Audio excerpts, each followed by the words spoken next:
l'heure de la fin d'une saison mouvementée, l'avenir des Expos semble de plus en plus assuré.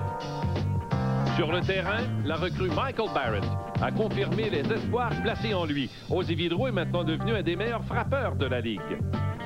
Méconnu il y a un mois à peine, Jeff Blum s'est révélé une agréable surprise.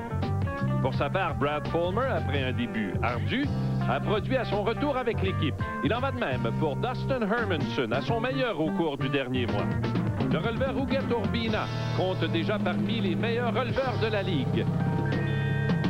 Quant à l'exceptionnel Vladimir Guerrero, il est aujourd'hui, à 23 ans seulement, une des vedettes des majeurs.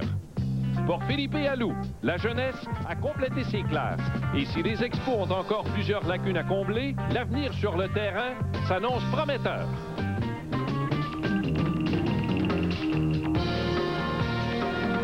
Le baseball, la batte 50 des Expos, à Radio-Canada. Une présentation de Ford, des concessionnaires Ford et des concessionnaires Lincoln Mercury. Et de la batte 50. La batte 50, quand tu sais ce que tu veux.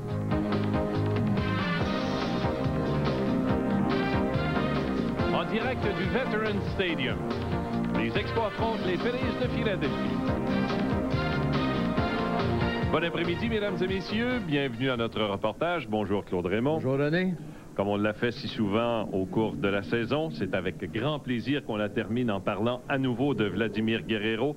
Là, les marques, il en bat une presque à chaque présence au bâton, mais les deux plus importantes, la marque pour les coups de circuit et les points produits, c'est maintenant fait. Oui, ça faisait longtemps que Tim Wallach avait établi ce record de points produits. Ça, c'est une marque qu'on ne pensait pas atteignable jusqu'à un certain point. Mais finalement, avec Vladimir, seulement 23 ans, on parle à tout le monde dans la Ligue nationale et dans le baseball majeur. Ils aimeraient avoir un joueur de ce trempe-là. C'est à se demander qu'est-ce qu'il va faire à 25, 26, 27 ans lorsqu'il sera supposé atteindre son apogée. À l'heure actuelle, il nous donne du baseball extraordinaire. On est vraiment, vraiment chanceux de l'avoir chez nous. Et vous m'avez fait remarquer avant le match que, entre autres, depuis la pause du match des étoiles, il a même trouvé le moyen de s'améliorer en défense. Bien, en défense, il fait plus des lancers à l'aveuglette comme il faisait auparavant. C'est penser son jeu. J'ai l'impression qu'aujourd'hui, il pense ce qui va arriver avant que la balle arrive vers lui. Alors, on a un joueur là, nettement amélioré défensivement. C'est sûr qu'il va y avoir des erreurs de débiter de temps en temps, mais défensivement, il joue très, très bien.